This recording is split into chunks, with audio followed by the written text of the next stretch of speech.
أعوذ بالله من الشيطان الرجيم بسم الله الرحمن الرحيم ولو أنهم رضوا ما آتاهم الله ورسوله وقالوا حسبنا الله سيؤتينا الله من فضله ورسوله إنا إلى الله راغبون.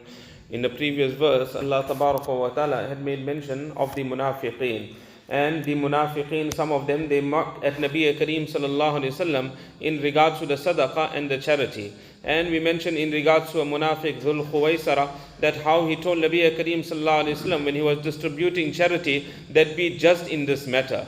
So Allah Tabaraka wa Ta'ala mentioned that these munafiqeen are such that if they are given something from it, they become happy. And if they are not given, then they become upset, they become angry. Allah Ta'ala here further says in this verse, وَلَوْ أَنَّهُمْ رَضُوا مَا آتَاهُمُ اللَّهُ وَرَسُولُهُ, that verily if these munafiqeen, they were pleased with what Allah and His Rasul sallallahu alayhi wa sallam had given them. وَقَالُوا وَحَسْبُنَا اللَّهُ سَيُؤْتِينَ اللَّهُ مِنْ فَضْلِهِ وَرَسُولُهُ, and they said, Allah Tabaraka wa Ta'ala is sufficient for us. Soon Allah Tabaraka wa Ta'ala will give us out of His grace, out of His mercy, and Rasulullah sallallahu alaihi wasallam, He will give us from other avenues. When the spoils of war, etc., all this come in, the Nabi alayhi salam will give us from that. So we're happy at this stage with what Allah and His Rasul have given us. Inna ilallahi raghibun, that verily we incline and we turn towards Allah Tabaraka wa Ta'ala. So how good this would have been for these people.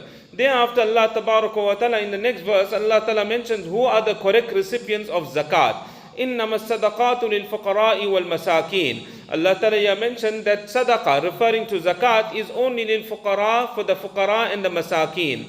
The word innama has been used over here, meaning it is only restricted to these categories that have been mentioned over here.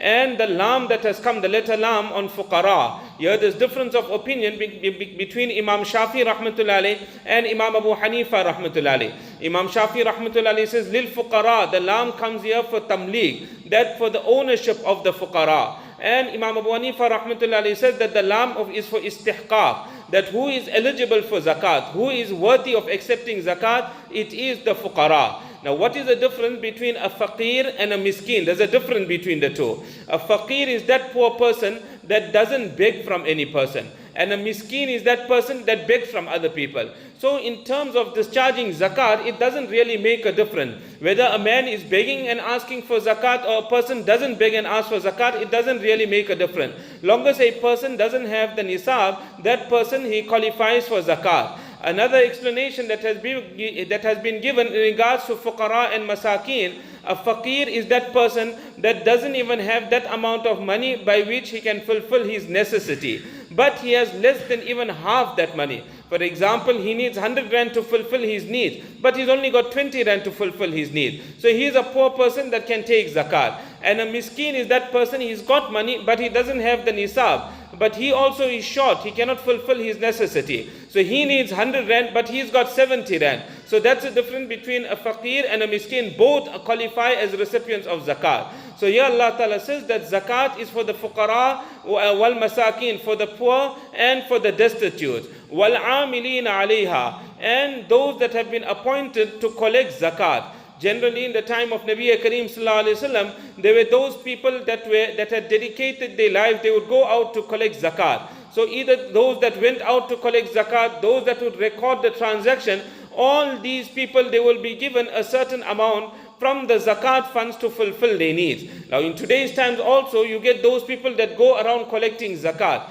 Particularly, you'll find in the month of Ramadan, people from overseas and various countries, they come to our country to come and collect zakat. Do they fall in this category of amilina zakat, or they don't fall in the category of amilina zakat? Amongst our akabirin of Deoban, there's a great difference in this matter. Mufti Shafi Saheb rahmatullahi alayhi, Maulana Thanwi rahmatullahi alayhi, etc., they are of the opinion that yes, they fall in the category of amilina zakat, so you can give them a certain amount from the zakat funds to fulfill their needs. However, our view is not this. Our view is that of Mufti Mahmud Saheb Gangoi rahmatullahi alayhi, who was the Grand Mufti of India. As the Mufti Saheb rahmatullahi alayhi has written that they don't fall in the category of amilina zakat. So those people that go around to collect zakat funds, they cannot be given a salary from the zakat money that they have collected. Yes, what can be given? They can be given from the lillah funds. And that too, many institutes are such that they give them only a percentage. They say from whatever you collect, we will give you 10% of that or 5%. This is an ijara contract where you're hiring somebody to do work for you. When a person is hired to work for you, the wage has to be stipulated. Now when you're telling the person, I'm going to give you 5%, for example, of whatever you collect, he doesn't know what his wage is going to be, whether he's going to collect 1,000 rand, 10,000 rand, 100,000 rand. So it is not stipulated. So therefore it is necessary that it is stipulated. So وَالْعَامِلِينَ عَلَيْهَا. The next category Allah Ta'ala mentions, وَالْمُؤَلَّفَةِ قُلُوبُهُمْ. Mu'allafati qulubum mean those people whose hearts have to be reconciled. Meaning in the time of Nabi Kareem sallallahu alaihi wasallam, there were those people that hadn't yet accepted Islam, but their hearts were now inclined towards accepting Islam. So for them, you could assist them with zakat funds to incline them and bring them into the fold of Islam. Or there were those people that you feared that they're going to cause harm to the mu'mineen and the believers. For them also. Or people that had newly accepted Islam but the iman was very weak at the stage. So these people also you could assist them with zakat funds so that the iman could be strengthened. Now does this category remain with us or not? So here the Mufassirin say that this was only in the time of Nabi Kareem sallallahu alaihi wasallam. This category has now been abrogated. It is not with us at this stage. But other commentators of Quran say no, that when there was a need in the time of Nabi Kareem sallallahu alaihi wasallam, then the wealth was given to them to strengthen the iman. But when iman became strong, then now this category had fallen away. If there is a need again in the ummah, then again it will become permissible to give people wealth to now strengthen their iman. But this will not be the decision of each and every person, every Tom, Dick and Harry. He cannot make this decision. Who is going to make this decision? Whoever is the hakim and the ruler of the time. If he makes the decision that zakat can be used in this category, then only will it be permissible to use it in this category. Otherwise not. We'll continue from this point, inshallah.